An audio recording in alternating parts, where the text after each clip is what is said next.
Hello everyone, welcome to my channel All Rounder. And today I am going to teach you Science Chapter 1 Nutrition in Plants. I will show my NCERT book, and I have my school book also. Let's move to Science book, and that is a biology chapter. Wait, I will show you. Science, this one. Nutrition in plants, we will see it online. Sorry for that ad. Yeah, we were seeing that book online.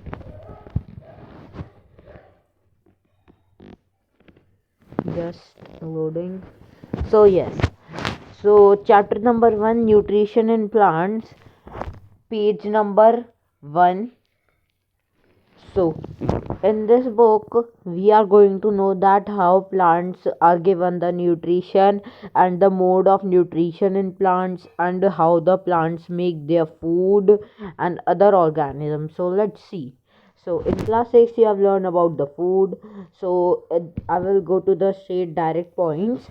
These nutrients of foods are the components of food are called nutrients. You have heard about balanced diet. It consists of nutrients that make a diet balanced. Let's mode of 1.1 mode of nutrition in plants. Plants are the only organism that can prepare food for themselves by using water, carbon dioxide, and minerals. This process is known as photosynthesis, but the photosynthesis is given down. We will also move to that. In this video, we are going to study 2 pages. Not the I don't want to make the video that much long. The nutrients enabling living organisms to build their bodies, to grow, to repair damaged parts of the bodies, and provide energy to carry out life processes. Nutrients is also made of taking food by an organism and its utilization by the body.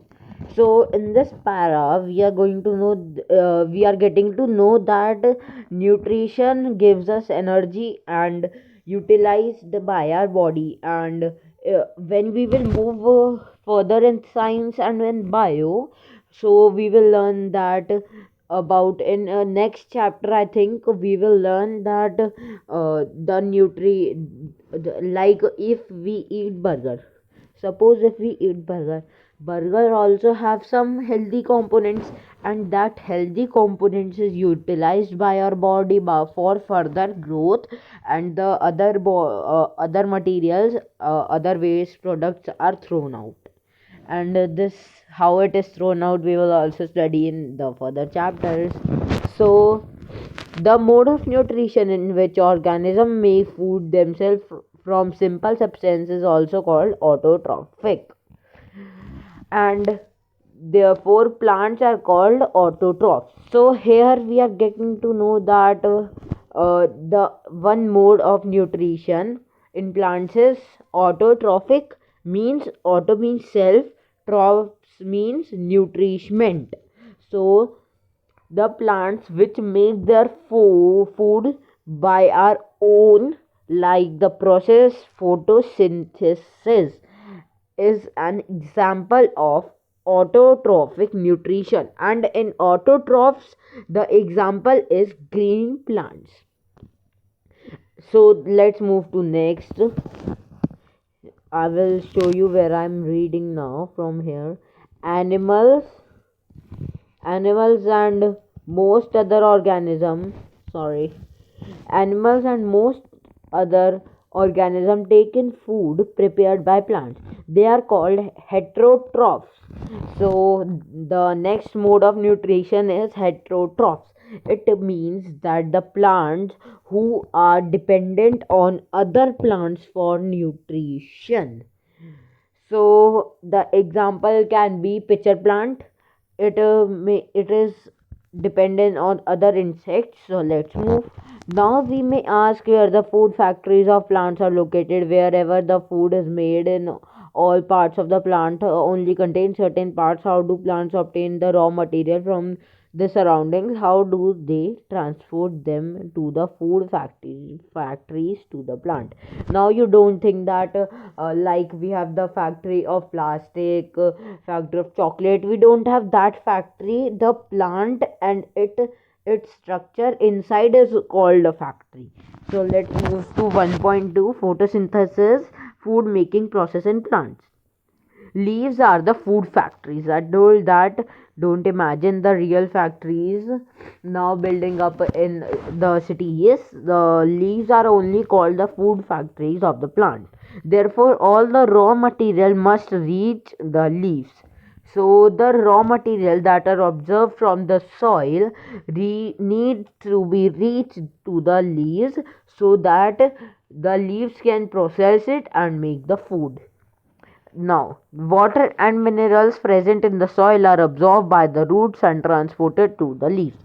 Now, this transportation from roots to leaves is done by the stem. And in the further chapter, we will study how the stem transports and what is the structure inside the stem that transports it. So, let's move. Throughout the tiny pores, wait, yeah, throughout the tiny pores present on the, can you wait for a moment? Yeah, throughout the tiny pores present on the surface of the leaves, these pores are surrounded by guard cells. Yeah, so I will in the later I will show that the surface of the leaf is the stomata where the leaves take breathe, like we have nose, they have stomata, and that is covered with guard cells. So I will show the picture of guard cells after editing. So let's move. Water and minerals. No, wait. Let us see first Bhuju's question. Bhuju want to know how water and minerals absorbed by the root reach the leaves. So, I have told that water and minerals is absorbed from the soil, and the soil gets nutrients from water, wind. These are the sources of nutrients, and from the roots it reaches the leaves by the stem. So now water and minerals are transported to the leaves by the vessels which run like pipe through the root, the stem, the branches and the leaves. So the question of Bhuju, they form a continuous path or passage from the nutrients to reach the leaf. They are called vessels. So in human body also, to transport the things, vessels are there. So they form a continuous path. I will show the pictures of that continuous path they form, and so that the nutrients reaches the food factory of the plant is leaf. They are called vessels. You will learn about transport of materials. Yeah, I've told in the further chapter. So, the leaves have the green pigment called chlorophyll. Now, what the role is done by the chlorophyll? So, the role done by the chlorophyll is it helps to prepare the food of the plant, and it is the green pigment. Without the plant, without the chlorophyll, the leaves wouldn't make the food, because it is the only pigment which is required, and without chlorophyll, the plant means the leaf that falls down and don't have sustainability to stand on the plant, and it rise off. Like you have seen that if you go outside your home, when the plant or the tree, the big trees, when they shiver by the wind, the leaves that come down and do not sustain on the branches of the trees. That's because of the chlorophyll. Like if we snatch nutrients from our body, we are not able to stand. So if we snatch chlorophyll from the leaves, the leaf will not able to sustain. So it helps leaves capture the energy. See, I told that it is it helps in photosynthesis. This energy is used to synthesize, means prepare food from carbon dioxide, water. This process is known photosynthesis. Since the synthesis, means prepare of food, occurs in the presence of sunlight, it is called photosynthesis. Photo, light, synthesis to combine. So photosynthesis is a process in which it is a mixture of water, carbon dioxide, and sunlight, and this process cannot be happen or take place without the presence of sunlight, because sunlight has the main role. And this process is called photosynthesis, and by photosynthesis the food is made. So we can find that chlorophyll, sunlight, carbon dioxide, and water are necessary to carry out the processes of photosynthesis. Now you imagine that if in the process of photosynthesis, carbon dioxide is inhaled, so what is exhaled is oxygen.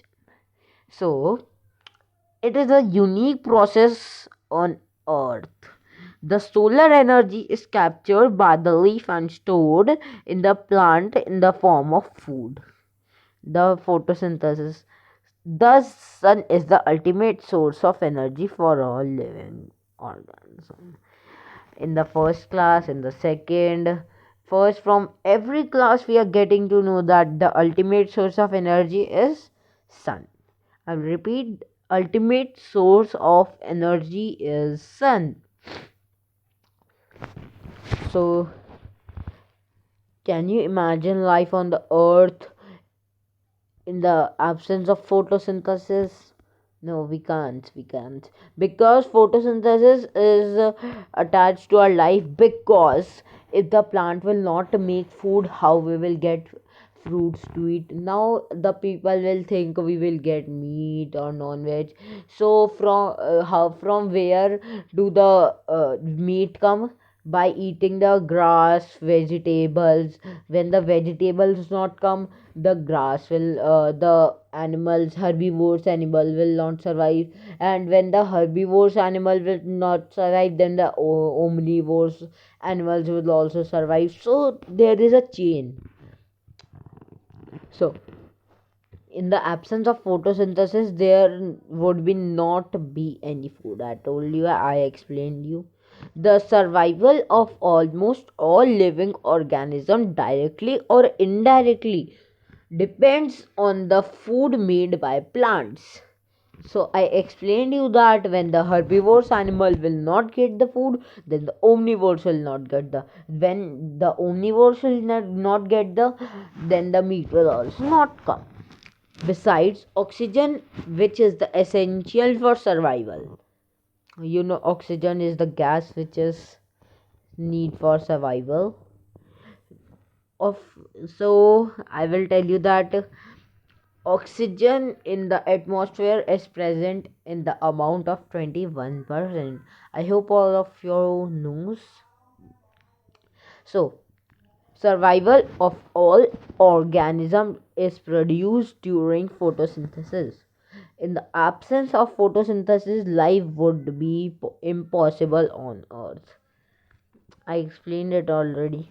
During photosynthesis, chlorophyll containing cells of the leaves, in the presence of sunlight, use carbon dioxide and water synthesis water to prepare carbohydrates. The process can be represented in an equation. So this is the diagram of the guard cells. Here you can see the pores stomata. It is shown very well now, and the stomata opening is also shown. So let's see the equation here. Carbon dioxide and water is equals to sunlight upon chlorophyll. carbohydrate plus oxygen.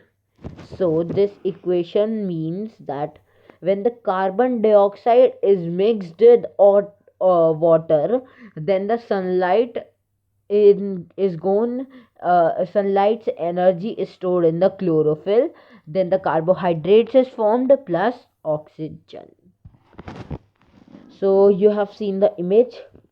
During the process, oxygen is released. I told that if carbon dioxide is inhaled, then the oxygen is exhaled. Exhaled means released. The presence of starch in leaves indicate the occurrence of photosynthesis. Starch is also called carbohydrate. There is an activity where we can indicate starch in leaves or carbohydrates. Activity 1.1. So, take two potted plants of the same kind. Keep one in the dark or in a black box for 72 hours and the other in sunlight. So, now what you have to do, take two potted plants, means potted in a pot or flower pot, anything, and keep one in dark black box for 72 hours. That means around 3-4 days, and other in the light. Perform iodine test with the leaves of both the plants as you did in class 6. Record your results.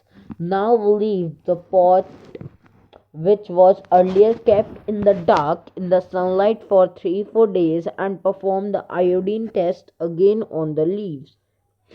Record your observation in the notebooks.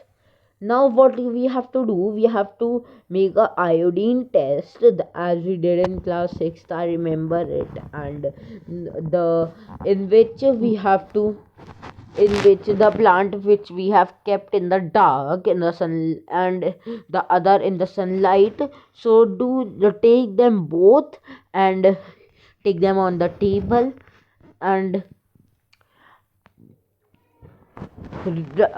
drop some iodine and test on the leaves.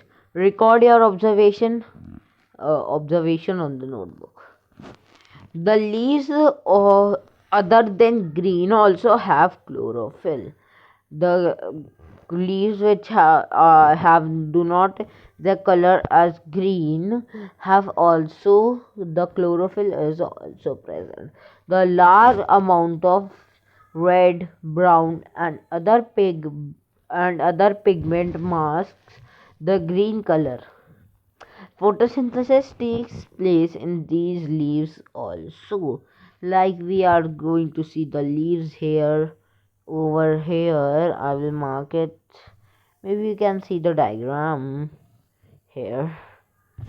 So, you often still see slimy green patches in ponds or stent water bodies. These are generally formed by the growth of uh, organisms called algae. So you know that when you go to the pond, in the corner or in the middle, you can see in the Hidden River also there are very green patches found in the rivers that are called algae. Algae also have and mode of nutrition we will study in the further chapter, in the chapter reproduction in plants. So, can you guess why algae are green in color? They contain chlorophyll, which gives the green color. Algae can also prepare their food by their own. Carbohydrates are made of carbon, hydrogen, and oxygen. They are used to prepare other components of food such as proteins and fats. Now, the carbohydrates are used to prepare proteins and fats. But proteins are nitrogenous substance which contains nitrogen. When the word nitrogenous comes, then in the mind nitrogen only comes. So protein contains nitrogen. From where do the plant obtain nitrogen? Nitrogen helps the plant in fixing in the soil.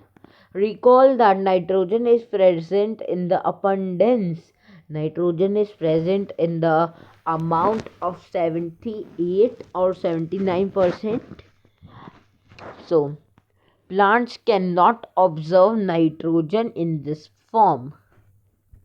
So, if it is, we can store nitrogen in containers, but plants can't.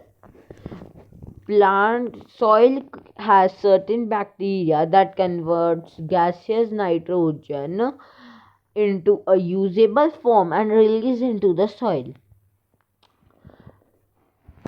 These are absorbed by the plants along with water. Also, might have seen farmers adding fertilizer rich in nitrogen to the soil. In this way, the plants fulfill their requirements of nitrogen along with the other constituents. Plants can then synthesize or prepare vitamins or proteins. So, nitrogen helps in fixing the plants in the soil. So, here are 2 pages are complete. This much for today. Now, this chapter is long, but we will do it complete in 2-3 days. So bye bye, thank you everyone. If you like my teaching method, please like, subscribe and comment. Bye bye.